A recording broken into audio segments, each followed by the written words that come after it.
Guys welcome to my channel education file. और आज हम करने वाले हैं बहुत ही इंपॉर्टेंट थ्योरी जो कि सीटेट पॉइंट ऑफ व्यू से और बीएड में भी बहुत इंपॉर्टेंट है। और ये है पियाजे's थ्योरी ऑफ कॉग्निटिव डेवलपमेंट, जिसे हिंदी में कहते हैं संज्ञानात्मक विकास। ठीक है, तो चलिए देखते हैं इस थ्योरी में क्या क्या है, इसके मेन पॉइंट्स क्या हैं और इसमें कितनी स्टेजेस हैं। तो जीन पियाजे कहाँ के थे? जीन पियाजे थे स्विट्जरलैंड के। इनका जन्म हुआ था 1996 में और इनकी डेथ हुई थी 1980 में। इन्होंने जो थ्योरी दी थी कॉग्निटिव डेवलपमेंट में वो दी थी इन्होंने 1936 में। इन्होंने इसमें एक्सप्लेन किया था कि चाइल्ड की जो मेंटल डेवलपमेंट है, जो कॉग्निशन डेवलपमेंट है, वो किस तरह से होती है। ठीक है, इनकी रिसर्च जो थी बहुत ही वेल प्रूफ थी। एक्सपेरिमेंटल प्रूफ के साथ इन्होंने प्रूव किया था कि जो बच्चे में कॉग्निटिव डेवलपमेंट होता है वो कैसे होता है, वो स्टेजेस में होता है। ठीक है, बच्चा हर एज में क्या होता है, उसमें अलग अलग स्टेजेस होती हैं कॉग्निटिव डेवलपमेंट की। ये जीन पियाजे क्या थे, बहुत ही इंटेलिजेंट थे। इन्होंने 11 साल की उम्र में ही रिसर्च आर्टिकल लिखना स्टार्ट कर दिया था। और ये इतनी इंटेलिजेंट थे कि इन्होंने अपने 22 साल आने पे इन्होंने पीएचडी कंप्लीट कर ली। वो थी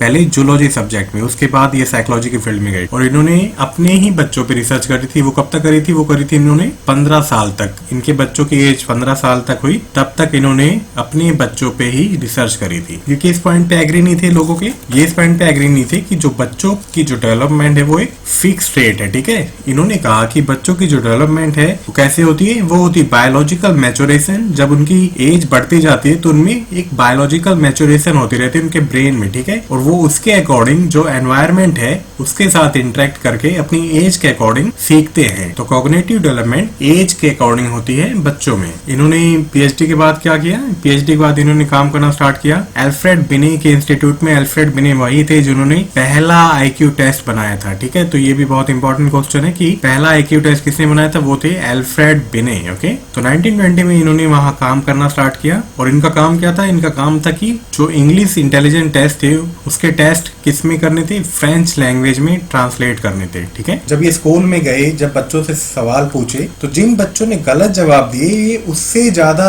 फैसिनेट हुए। ठीक है, उससे ज्यादा अचंभे में हुए। और इन्होंने सोचा कि जो बच्चे गलत जवाब दे रहे हैं उनके तर्क बहुत अलग है, उनकी लॉजिकल थिंकिंग अलग है। ठीक है, और ऐसा वो क्यों कर रहे हैं? तो इस चीज ने जीन पियाजे को बहुत ही ज्यादा फैसिनेट किया और इन्होंने फिर अपने बच्चों पे काम करना स्टार्ट कर दिया कि कैसे किसी बच्चे का कॉग्निटिव डेवलपमेंट होता है या जो बौद्धिक विकास है वो किस तरह से होता है और बच्चे किस तरह से एडल्ट से अलग हैं बौद्धिक क्षमता में। और इन्होंने एक और टर्म दी थी कि बच्चे क्या है, एक नन्हे साइंटिस्ट हैं। ठीक है, चाइल्ड साइंटिस्ट हैं, बस उनमें क्या है, सोचने की क्षमता बड़ों से अलग है। पियाजे वो पहले साइकोलॉजिस्ट थे जिन्होंने सिस्टमिक स्टडी करी कॉग्निटिव डेवलपमेंट पे। इन्होंने बहुत अच्छे से रिसर्च करी, बहुत एक्सपेरिमेंटल प्रूफ के साथ सभी बातें रखी। और जो इनका आर्टिकल जब पब्लिश हुआ, रिसर्च करने के बाद जो आर्टिकल पब्लिश होता है उसको 400 से ज्यादा मैगजीन्स में और पेपर्स में साइट किया गया, छापा गया। ठीक है, पब्लिश हुआ वो इतनी जगह पे। तो जब इनकी रिसर्च आई थी तो वो बहुत फेमस रिसर्च थी चाइल्ड साइकोलॉजी में या कॉग्निटिव डेवलपमेंट में।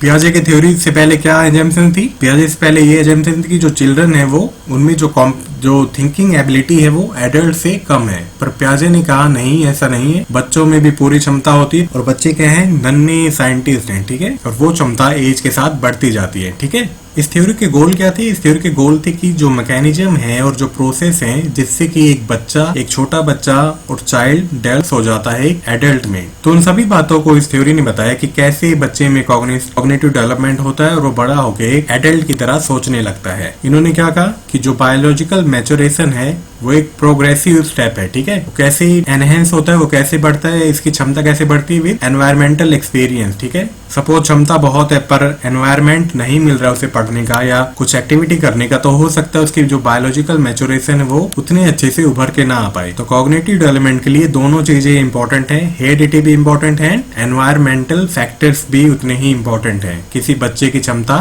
या हुनर निखारने में। और उन्होंने क्या कहा, और पियाजे ने कहा कि जो भी बच्चे के इर्द गिर्द या एनवायरमेंट में जो भी चीजें घट रही हैं तो बच्चे उससे कैसे अनुमान लगाते कि उन्होंने क्या सीखा है, क्या नया उन्होंने एनवायरमेंट में पाया है। और जो नई इन्फॉर्मेशन आती है वो अपनी प्रीवियस इन्फॉर्मेशन में ऐड करते जाते हैं और ऐसे वो नई चीजें सीखते जाते हैं। ठीक है, हम सभी ऐसे सीखते हैं, जो हमें ऑलरेडी पता होता है, जब हमें कोई नई सिचुएशन आती है तो हम वो अपने अंदर एब्जॉर्ब कर लेते हैं वो नॉलेज और उसको नेक्स्ट टाइम अप्लाई करते हैं। ठीक है, चलो इनके 3 बेसिक कंपोनेंट्स थे। फर्स्ट था स्कीमाज। स्कीमाज को इन्होंने कहा building blocks of knowledge.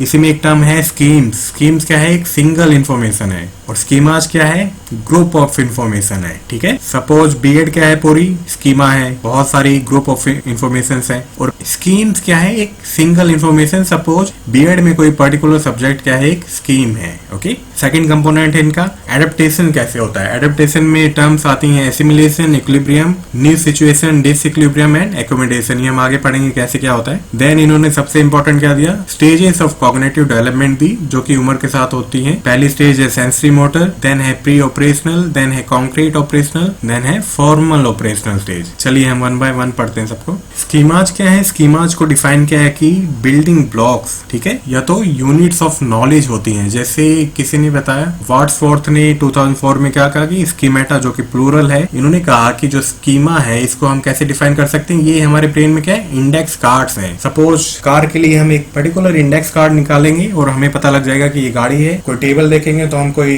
Table से रिलेटेड इंडेक्स कार्ड निकालेंगे ब्रेन में और हमें पता चल लग जाएगा कि ये टेबल है। तो बिल्डिंग ब्लॉक्स हैं। जैसे हमें कोई बताता है कि सपोज हम एक बर्ड की बात करते हैं कि बर्ड में क्या होता है, पंख होते हैं दो, उसके दो पैर होते हैं, उसकी चोंच होती है और ये होती है बर्ड। तो बच्चा कैसे सीखेगा इसे, बच्चा ऐसे सीख जाएगा कि बर्ड के पंख होते हैं, उसकी दो टांगे होती हैं और उसकी टेल होती है और वो उड़ सकती है। उसने ये सीख लिया कि किसी की भी दो पंख होते हैं, दो टांगे होती हैं, टेल होती है, वो क्या होती है, बर्ड होती है, ठीक है। इसको कहते हैं स्कीमा।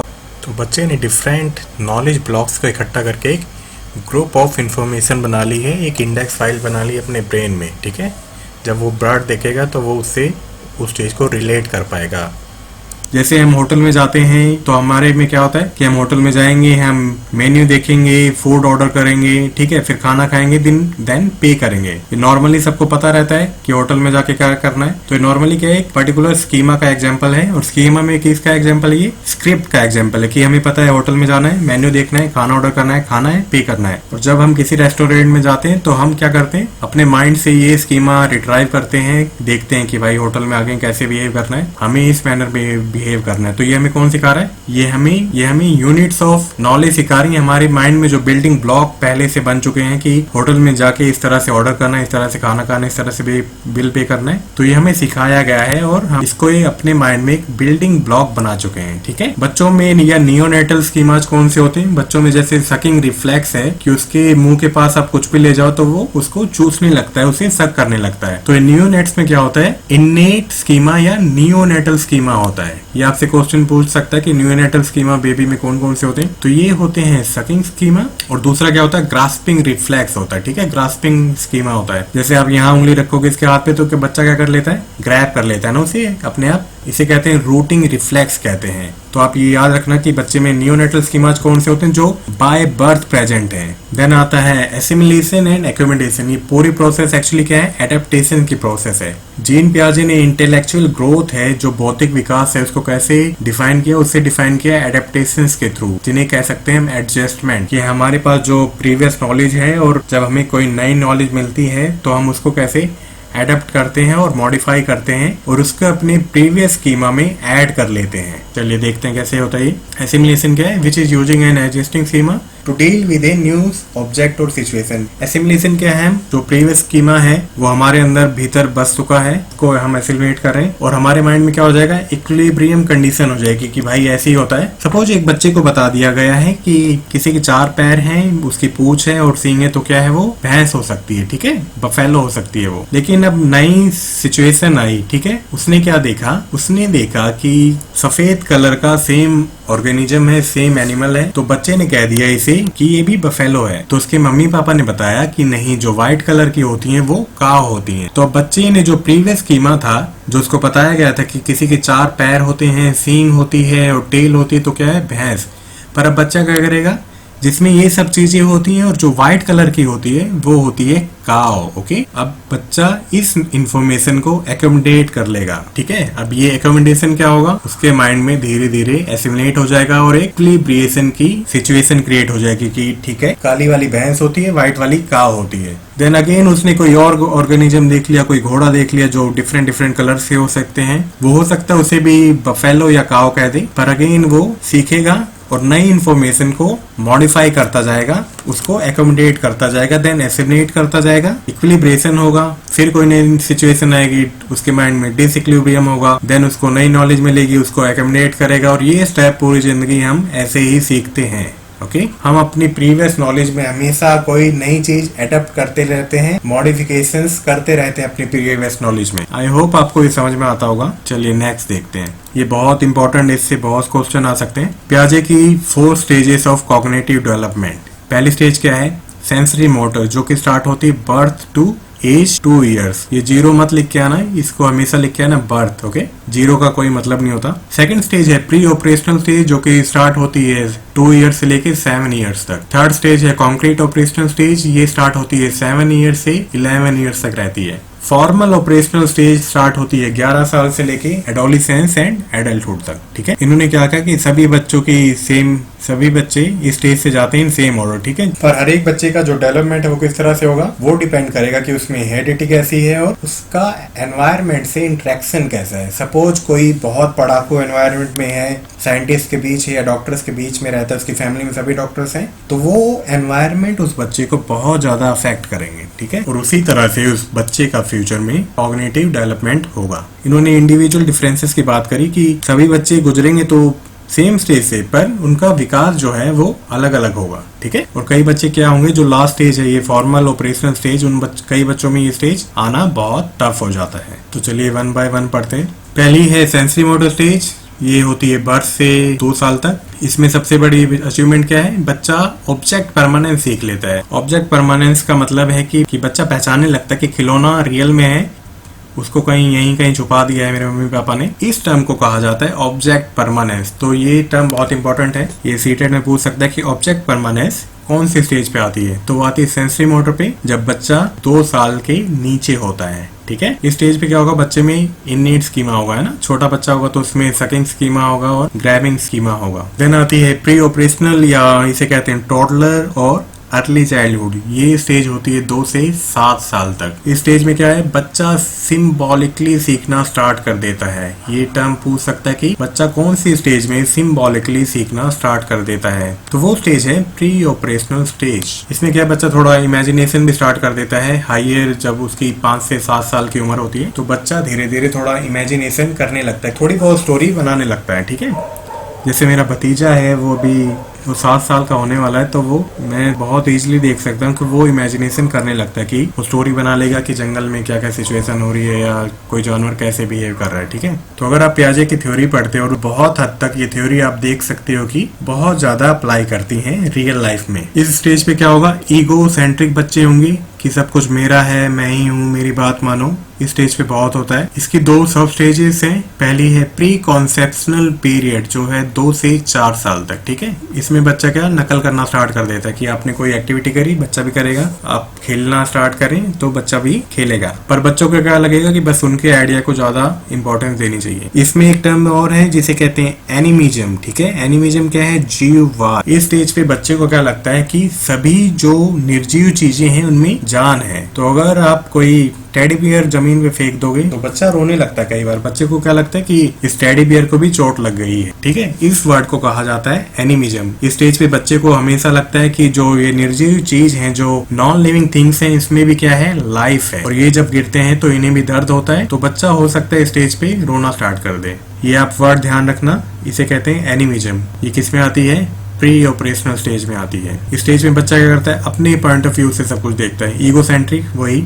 सेकेंड सब स्टेज है इसकी इंट्यूटिव स्टेज। इसमें क्या है, थोड़ी बहुत लैंग्वेज सीखने लगेगा, वो खुद से थोड़ा सोचने लगेगा, थोड़ा बहुत लॉजिक भी लगाने लगेगा। ठीक है, और इसमें जो लर्निंग होगी कैसे होगी, क्रैमिंग के जरिए होगी। वो रट्टा मारेगा, बार बार लाइन याद करेगा, क्योंकि लॉजिक थोड़ा बहुत लग रहा है, बहुत ज्यादा लॉजिक नहीं लगा पाते इस स्टेज पे बच्चे। बच्चा क्या होगा, ईगो सेंट्रिक होगा। ठीक है, चलिए नेक्स्ट देखते हैं। कॉन्क्रीट ऑपरेशनल स्टेज, ये आती है 7 to 11 ईयर्स के बीच में। इसमें क्या होता है, पियाजे ने इस स्टेज को बहुत इंपॉर्टेंट कहा है, क्योंकि इसमें क्या होता है, लॉजिकल और ऑपरेशनल थॉट आने लगते हैं। बच्चा इसमें लॉजिक लगाने लगता है, परिचालन विचार आने लगते हैं, उसमें ऑपरेशनल थॉट्स आने लगते हैं। ठीक है, इसका मतलब कि बच्चे को फिजिकली चीज ना भी देखें तो बच्चा खुद से सीख जाएगा माइंड में उसको कैलकुलेट करना, या उसको वर्चुअली माइंड में सोचना कि ऐसी शेप होती है तो ऐसा होता होगा। सपोज वाले क्वेश्चंस इस स्टेज पे आने लगते हैं कि सपोज आपके पास इतने रुपए हैं, आपने इसको इतने दे दिया ना, तो दैट काइंड ऑफ थिंग। इस स्टेज पे बच्चा क्या है, लॉजिक लगाने लगेगा और ऑपरेशनल थॉट आने लगेंगे, स्टार्ट हो जाएगी। मतलब उसकी एक ही वजन है हर एक चीज का, तो बच्चा उनमें डिफ्रेंशिएट करना सीख जाएगा कि जो हो सकता है क्वांटिटी सेम हो पर उनका जो अपीयरेंस है वो अलग अलग हो। ठीक है, तो इसमें ये स्टेप याद रखना कि इसमें लॉजिकल एंड ऑपरेशनल थॉट्स हैं, उनकी बिगनिंग हो जाती है कॉन्क्रीट ऑपरेशनल स्टेज में। नेक्स्ट देखते हैं फॉर्मल ऑपरेशनल, जो कि बहुत इंपॉर्टेंट है। ये स्टेज 11 साल पे स्टार्ट होती है और एडल्टहुड तक जाती है। जैसे हमें पता है कि इसमें बच्चा क्या है, जो अमूर्त अवधारणाएं हैं, जिसे कहते हैं एब्स्ट्रैक्ट कॉन्सेप्ट या लॉजिक लगाना या हाइपोथेसिस देना किसी चीज का। इस स्टेज पे क्या है, जो ब्रेन डेवलपमेंट हो चुका होता है, क्योंकि 12 साल तक क्या होता है, जो ब्रेन डेवलपमेंट है वो किसी भी इंडिविजुअल का अच्छे से हो जाता है। तो इसलिए जो एब्स्ट्रैक्ट थिंकिंग है, जो हाइपोथेसिस यूज करनी है या हाइपोथेसिस देना है किसी टेस्ट को लेके, वो स्टेज पे स्टार्ट हो जाती है बहुत अच्छे से। थॉट्स क्या होते हैं, बहुत ऑर्गेनाइज हो जाते हैं और मैच्योर हो जाते हैं। बच्चा बहुत अच्छे से बिहेव करना सीख जाता है। बच्चा क्या करेगा, हाइपोथेसिस लगाएगा, थ्योरी पढ़ के हाइपोथेसिस लगाएगा और उसे प्रूव करने की कोशिश करेगा। ठीक है, तो फॉर्मल ऑपरेशनल स्टेज में इतना ही था। आई होप आपको समझ में आ रहा है ना। एजुकेशनल इम्प्लीकेशंस, इन्होंने क्या कहा कि जो प्रोसेस ऑफ जो लर्निंग का प्रोसेस है उस पर ध्यान दिया जाए, ना कि एंड प्रोडक्ट पे, कि एंड प्रोडक्ट क्या निकलना है, कि एग्जाम के लिए तैयार करना है, कैसे तैयार करना है। आप लर्निंग पे फोकस करिए, उसको सिखाएं, बाद में एंड प्रोडक्ट अच्छा निकलेगा। ओके, पियाजे ने एक्टिव मेथड्स का यूज करने पे ज्यादा जोर दिया, जिससे कि रीडिस्कवरिंग और रिकंस्ट्रक्टिंग हो सके। इन्होंने collaborative work as well as individual activity पे भी जोर दिया। कोलैबोरेटिव मतलब एनवायरनमेंट बिल्डअप करने के लिए और बच्चे के जो इंडिविजुअल डिफरेंसेस है उन पे काम करने के लिए। इन्होंने क्या कहा कि ऐसी सिचुएशन क्रिएट करो जिससे कि बच्चे के माइंड में डिसइक्विलिब्रियम क्रिएट हो और बच्चा सोचने पे मजबूर हो जाए कि ये चीज ऐसी क्यों होती है।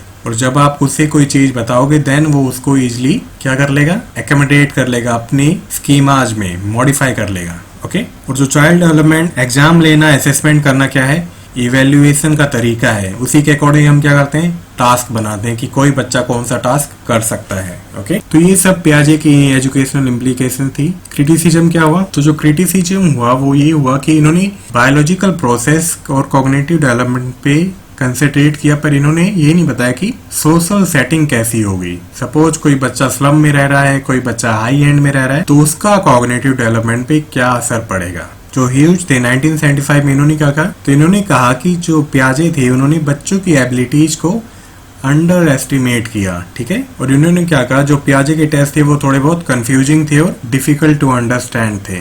विगट्स्काई एंड ब्रूनर ने क्या कहा इसके बारे में, कि उन्होंने स्टेजेस के बारे में नहीं कहा। इन्होंने कहा कि जो डेवलपमेंट है वो एक कॉन्टिन्यूअस प्रोसेस है। ठीक है, और उन्होंने क्या कहा कि जो एज रेंज है स्टेजेस में वो हो सकता है ऊपर नीचे हो। ऐसा नहीं है कि वो फिक्स हो कि बर्थ से लेके 2 साल तक सेंसरी मोटर है, हो सकता है वो ऊपर नीचे हो जाए। ठीक है, कईयों में कुछ स्टेज जल्दी आ जाए, कईयों में कुछ स्टेज लेट आ जाए। तो ये भी क्रिटिसिज्म हुआ पियाजे का। और कईयों ने क्या कहा कि जो फॉर्मल ऑपरेशनल स्टेज है वो बहुत मुश्किल है कई लोगों में आना, और इसकी कोई गारंटी नहीं है कि सब में फॉर्मल ऑपरेशनल स्टेज आ जाएगी, क्योंकि हाइपोथेसिस करना और उसे प्रूव करना, एक्सपेरिमेंट करना सब में नहीं आ पाता है। तो कि इसके लिए कीटिंग ने क्या कहा, 1979 में उन्होंने एक एक्सपेरिमेंट किया और उन्होंने क्या पाया कि जो 40 से 60% कॉलेज स्टूडेंट है वो फॉर्मल ऑपरेशनल टास्क में फेल हो गए। तो इसका मतलब तो साफ है कि फॉर्मल स्किल आना या फॉर्मल ऑपरेशनल डेवलपमेंट होना इतना इजी नहीं है और सब में नहीं होती है ये चीज।